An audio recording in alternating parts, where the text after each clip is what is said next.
Hello students, welcome to my YouTube channel physics वाली दीदी।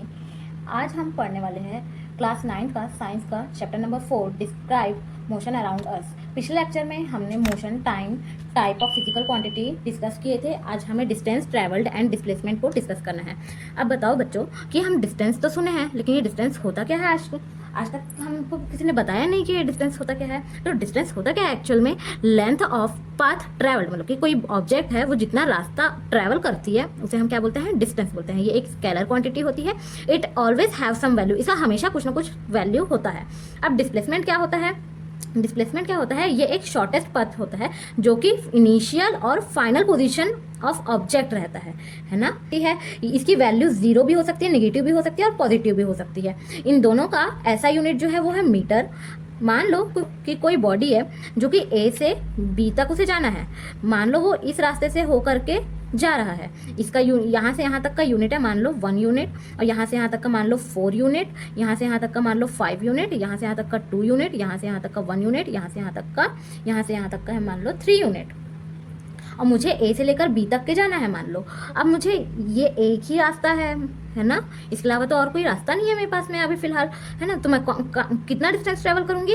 1 + 4 + 5 + 2 + 1 + 3, मतलब कि ये 1 4 5 2 1 एंड 3, इस सभी को अगर मैं ऐड करती हूँ तो मुझे यहाँ ए से लेकर बी तक के जाने का जो डिस्टेंस है वो मिलेगा, जो कि कितना है? मान लो ये 5 1 + 4 5 5 + 5 10 10 + 2 12 12 + 1 13 13 + 3 16, मतलब कि 16 यूनिट मुझे यहाँ से यहाँ तक के जाने में ट्रैवल करना पड़ेगा। अब मुझे बताना है कि डिस्प्लेसमेंट कितना होगा इसका। तो डिस्प्लेसमेंट क्या होता है एक्चुअली? हमने क्या पढ़ा है? Shortest length between final and initial position. Final and initial position है ना। तो शॉर्टेस्ट पाथ मतलब कि डायरेक्ट लेंथ बिटवीन, अपन क्या बोल सकते हैं इसको? Direct length between initial and final position of an object is called displacement. मान लो कि ये कितना होगा? 14 मीटर होगा। अब देखो ये यहाँ जा रहा है, इतना डिस्टेंस ट्रैवल कर रहा है ना। अब जब ये इतना डिस्टेंस ट्रैवल कर रहा है तो ऑब्जर्व, मतलब कि ये ऑब्वियसली बात है कि ये डिस्टेंस जो है वो बड़ा होगा, और शॉर्टेस्ट पाथ है डिस्प्लेसमेंट, मतलब कि ये जो डिस्प्लेसमेंट है वो छोटा ही होगा, है ना। तो मान लो कि ये 14 मीटर है यहाँ से यहाँ तक का। तो अपन क्या कह सकते हैं कि जो डिस्टेंस है वो हमेशा बड़ा होगा किससे? डिस्प्लेसमेंट से। ठीक है। अब वैसे ही मैंने यहाँ पर एक एग्जांपल लूँ। मान लो कोई ये ए बॉडी है और ये बी बॉडी, मतलब कि ये कोई ए है और ये इस बंदे को यहाँ तक जाना है इसके डेस्टिनेशन में, जो कि क्या है? गुपचुप ठेला है। ठीक है, वो एक इस रास्ते से जाएगा, ये ग्रीन वाले रास्ते से ये रास्ता है। और जो उसका जो फाइनल, मतलब कि जो इनिशियल और जो फाइनल पोजिशन है ना, उसके डेस्टिनेशन और इनिशियल पोजीशन के बीच का जो मेन रास्ता है, अपन उसको क्या बोल सकते हैं? शॉर्टेस्ट पाथ है, उसको अपन मान रहे हैं 14, है ना। तो ये जो लॉन्ग रास्ता है या फिर डिस्टेंस है, इसको अपन क्या ले सकते हैं?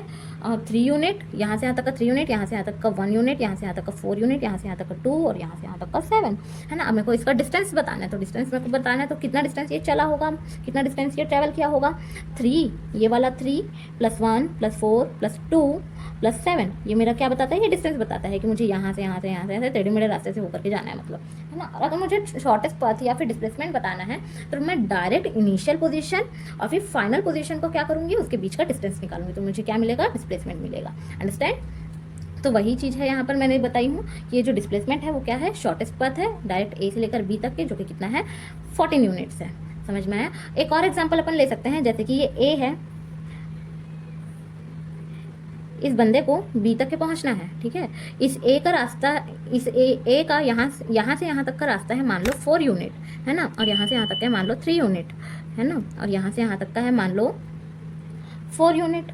ठीक है, तो यहाँ पर जो डिस्टेंस ट्रैवल होगा मतलब कि ए जो डिस्टेंस ट्रैवल करेगा वो कितना होगा? 4 + 3 + 4, मतलब कि कितना? 8 + 8 9 10 11 यूनिट वो क्या करेगा? वो ट्रैवल करेगा डिस्टेंस। और अगर मुझे इसका डिस्प्लेसमेंट पूछे, मतलब कि फाइनल और इनिशियल पोजीशन के बीच का, तो मैं डायरेक्ट ये इसके इक्वल होगा, है ना। ये वाला साइड इसके इक्वल होगा, जो कि कितना है? 3 यूनिट। तो मैं डिस्प्लेसमेंट क्या होगा? 3 यूनिट। यहाँ पर से भी मुझे क्या पता चल रहा है कि जो डिस्टेंस है वो डिस्प्लेसमेंट से क्या है? बड़ा है ना।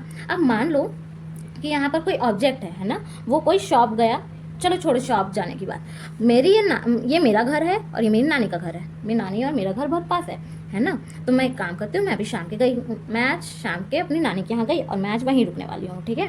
तो मैं एक बार गई, दोबारा तो आऊँगी नहीं क्योंकि मैं वहीं रुक रही हूँ, है ना। जो कि कितने मीटर में है, मान लो 4 मीटर की दूरी पर है ना, 4 मीटर के डिस्टेंस पर है मेरे घर से, है ना। तो उसका जो डिस्टेंस होगा वो क्या होगा, 4 मीटर होगा, है ना। लेकिन जो डिस्प्लेसमेंट होगा वो फाइनल और इनिशियल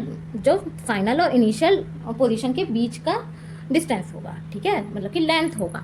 अब देखो मैंने यहाँ से ट्रैवल करना चालू की थी और यहाँ पर फिनिश करी हूँ, है ना। यहाँ से मेरा इनिशियल था, ये फाइनल है। तो यहाँ से यहाँ तक का बीच, यहाँ से यहाँ तक का जो डिस्टेंस है या फिर डिस्प्लेसमेंट है, जो शॉर्टेस्ट पाथ है, वो क्या होगा, मेरा 4 मीटर ही होगा, ठीक है। ऐसा सिर्फ रेयर केस में ही होता है। और ये ऐसा कब होता है, if and only if when body moves once at a time from A to B only and not go back towards। और ऐसा सिर्फ तभी होता है जब बॉडी एक ही बार ट्रैवल करती है यहाँ से यहाँ तक के, लेकिन वो वापस अपने इनिशियल पोजीशन पर नहीं जाती है। तब क्या होता है, जो डिस्टेंस होता है वो डिस्प्लेसमेंट के इक्वल हो जाता है। अदरवाइज जो डिस्टेंस होता है वो हमेशा डिस्प्लेसमेंट के क्या होता है, बड़ा होता है, ठीक है। अब हमको देखना है एवरेज स्पीड और एवरेज वेलोसिटी। अब देखो अपन एवरेज वेलोसिटी और एवरेज स्पीड को तो देखेंगे ही, लेकिन उससे पहले अपन स्पीड और वेलोसिटी को समझ लेते हैं। देखो अब स्पीड क्या होता है, स्पीड तो अपन ने क्लास 8 में पढ़े हैं, जो कि सिंपल है, distance travelled by an object in a time.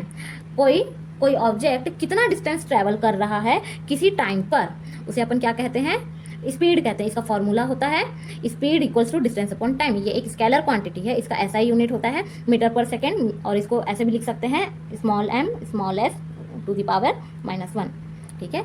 अब इसका एग्जांपल है, मान लो if the car travels 100 kilometre in 2 hours. मान लो कोई कार है जो कि ट्रैवल कर रही है 100 किलोमीटर 2 आवर्स में, है ना।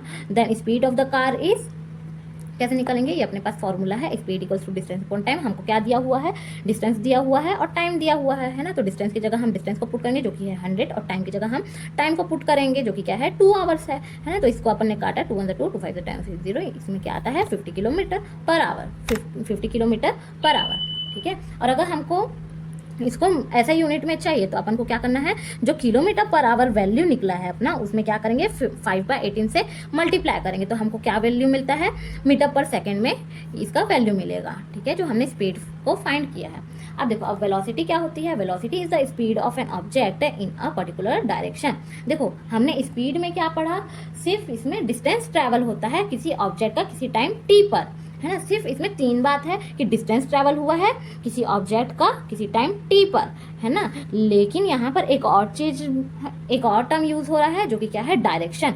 इसका मतलब क्या है, it is the speed of an object in a particular direction. देखो अपन यहाँ पर भी स्पीड ही फाइंड करेंगे, लेकिन यहाँ पर एक और चीज़ है जो कि क्या है, डायरेक्शन को भी इसमें क्या करेंगे, इन्वॉल्व करेंगे। समझ में आया, direction of motion matters plus magnitude. यहाँ पर क्या बोल रहा है, किसी ऑब्जेक्ट, जो कोई ऑब्जेक्ट है जिस डायरेक्शन में मूव कर रहा है वो मैटर करता है उसका डायरेक्शन, कि किस डायरेक्शन में वो मूव कर रहा है या फिर किस डायरेक्शन में वो मोशन में है, और उसका मैग्नीट्यूड मतलब उसका न्यूमेरिकल वैल्यू, ठीक है।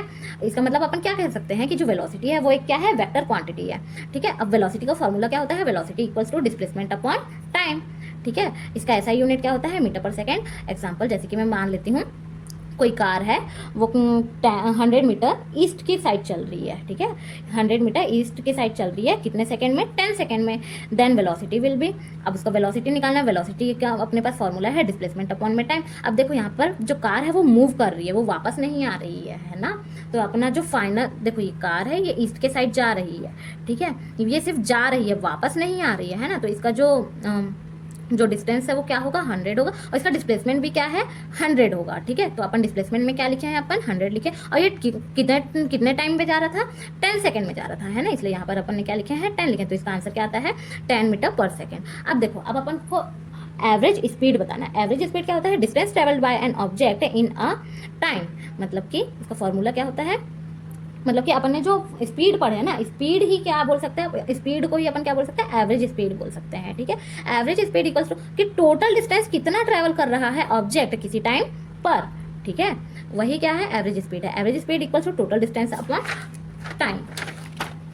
अब एवरेज वेलोसिटी क्या होता है, एवरेज वेलोसिटी का फॉर्मूला होता है average velocity equals to total displacement upon total time taken. इसका ऐसा यूनिट भी मीटर पर सेकंड है। ये क्या बताता है अपन को, fastness of object in a particular direction, मतलब कि जो एवरेज वेलोसिटी है वो क्या है, एक्चुअली जो ऑब्जेक्ट है वो कितना फास्ट मूव हो रहा है या फिर कितना फास्ट मोशन में है, अपन को ये चीज़ पता चलता है, ठीक है। और वो कौन से डायरेक्शन में है ये भी पता चलता है। अब एक नोट की बात है कि जो एवरेज स्पीड है और एवरेज वेलोसिटी है वो तभी इक्वल होगा जब ऑब्जेक्ट का जो मूवमेंट है या फिर ऑब्जेक्ट का जो मोशन है और जो उसका वेलोसिटी है वो दोनों क्या होंगे, एक ही डायरेक्शन में क्या होंगे जब मूव करेंगे, तब क्या होता है एवरेज वेलोसिटी और एवरेज स्पीड क्या होंगे, इक्वल होंगे एक दूसरे के।